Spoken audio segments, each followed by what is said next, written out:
এক কথা একটা কোশ্চেনের উত্তর নেই যে শেখ মুজিব বেশি খারাপ মানুষ ছিল না শেখ হাসিনা বেশি খারাপ ছিল স্যার? দেখো অ্যাকচুয়ালি শেখ হাসিনা তো তখন খুবই ছোট, তার সাথে তেমন একটা ইন্টারেকশন ছিল না, বিয়ে হয়ে গেছে বা জেনারেশন। কিন্তু আমি দেখতাম যে প্রত্যেকদিন রাত্রে মায়ের খেতে খেতে আইতো, বেগম মুজিব খাওয়াইটা পাঠাই দিত। তখন সে ছাত্র রাজনীতিতে কিছু ছিল, তেমন বিশেষ কিছু না। ওর চেয়েও বড় বড় নেতা ছিল মহিলা আওয়ামী লীগে। অতএব আমি এই ব্যাপারে তেমন একটা কি বলতে পারবো, তবে স্বৈরাচার হিসাবে বলতে পারবো। আমি এটাই বলছি যে এখনকার হাসিনার কথা বলছি যে স্যার এখনকার হাসিনা ওয়াজ ফার মোর ভিশাস এবং রক্ত পিপাসু দেন হার ফাদার। এটা বলতে আমার কোনো, মুজিব বীজ বপন করেছিল এক নায়াতে ফের হয়ে গেছে, আর সেইটাকে 16 বছরে পাকাপোক্ত করতে ভারতের সাহায্যে হাসিনা, এবং সে তার চেয়েও বেশি বাংলাদেশে ক্ষতি করতে, বাংলাদেশের লোকে মারতে, গুম করতে, আয়না ঘর সেই ঘর ফাল এই সমস্ত। অতএব তার কীর্তিকলাপ মুজিবের তুলনায় হাজার গুণ বেশি। স্যার যুদ্ধে 30 লক্ষ মানুষ নারী সম্ভ্রম হারিয়েছিল পাকিস্তানি মিলিটারিরা। নয়, শোনো, এই 30 লক্ষ কথাটা জন্ম নিল কেমনে সেটার ইতিহাস বলে আবার বইমেজি লেখাতে। আমি তোমাকে আবার স্মরণ করার জন্য তোমার ছোটতে বলছি, মুজিব যখন ইংল্যান্ড মানে লন্ডন হয়ে ইন্ডিয়া হয়ে বাংলাদেশে আসবে, লন্ডনে উনি কয়েক ঘন্টা যাত্রা বিরতি করেছিলেন। এগুলি সব অর্গানাইজ করেছিল পাকিস্তান সরকার। তখন তার সাথে দেখা করতে যায় সিরাজ ভাই, বিবিসির বাংলা বিভাগের হেড, আর বাংলাদেশের মিশনের ইনচার্জ রেজাইল করিম, ফরেন মিনিস্ট্রি অফিসার, যার সাথে আমিও চাকরি করছি কিছুদিন, ওনার সাথে আমার জানাশোনা আছে।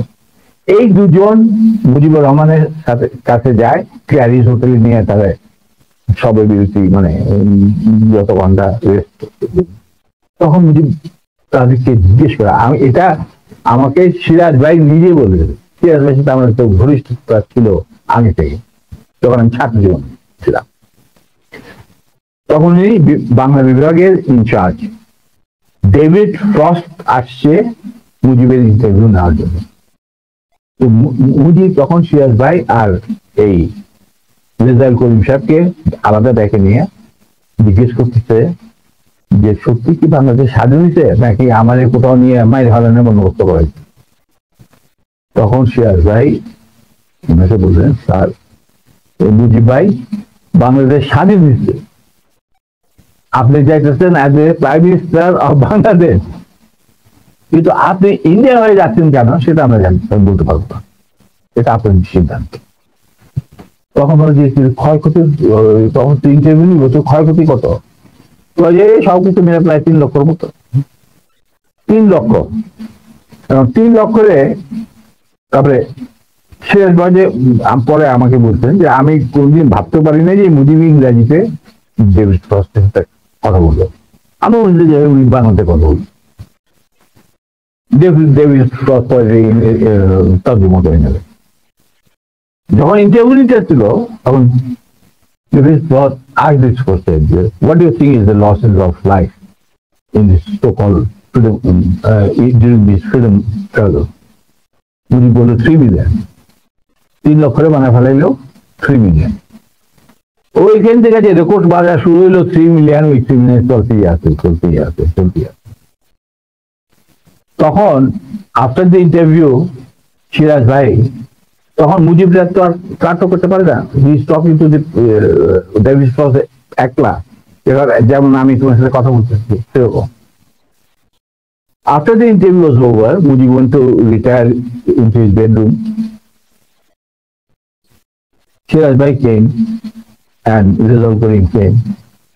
They saw David Frost handkerchief বাড়ি করে একটা চোখ মুছতেছে, পানি পড়তেছে তো চোখ মুছতেছে। তোরা মনে করলেন যে মুজিব এমন ইমোশনাল কথা বলছেন যার জন্য ডেভিড ফ্রস্ট আর তার অশ্রু বিসর্জন শুরু হয়ে গেল এবং অশ্রু দ্বারা বন্ধ করতে পারছেন। তখন তারা বললো, David, why you are so emotional? You have hardly seen you so much emotional, and never saw eyes rolling down your water rolling down your eyes. ব্যাপার কি? তখন ডেভিড ফ্রস্ট বললো, মুজিবের ইন্টারভিউতে আমি কানতাছি না, the way he was rogering my mother tongue, আমি উল্টের জন্য আমার চোখ দিয়ে পানি পড়ছে। মানে ইংরাজি ভাষাটাকে তিনি এত বিকৃত ভাবে বলছেন, যার জন্য আমার চোখ দিয়ে পানি পড়তে বাধ্য হইল। এখানে আজকে মতো থাক, আমার একটা কাজ আছে, আমাকে এখানে আবার যেতে হবে। আমি তো বাংলে ঘুরে স্যার 2 মিনিট সময় নেব। 14 ডিসেম্বরে বুদ্ধিজীবী হত্যাকাণ্ড দিবস নিয়ে স্যার একটু বলেন। ভাই, বুদ্ধিজীবী হত্যাকাণ্ডটা ওই তুমি যদি কারা করেছে স্যার? দীপুধরের কথাটা যদি তুমি শুনে থাকো ভালোভাবে, আত্মকথা যদি শুনে থাকে, সেটা তো পরিষ্কার ইঙ্গিত থাকে যে তারাই সবকিছু করে দেবে, আমাদের কাজ দরকার নাই। এটা কার ক্ষেত্রে? পাকিস্তানের ওদের বাইরে কি করবে? ওরা কি পাকিস্তানে এসে তাদের খেদমত করবে? না, এদেরকে মারার পর একটা মেধাশূন্য বাংলাদেশকে তারা করবে, মানে ইচ্ছা মতো। এই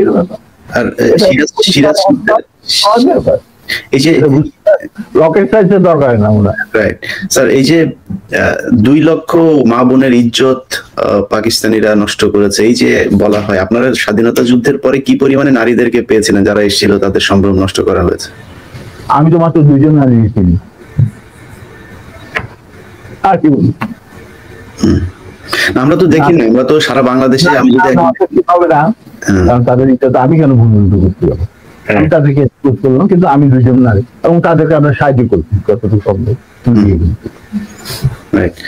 আর স্যার সব শেষ কোশ্চেন হচ্ছে, সিরাজ শিকদারকে স্যার কেন মারা হলো, এটা বলে আমি আপনাকে আজকের মতো বিদায় দেবো স্যার।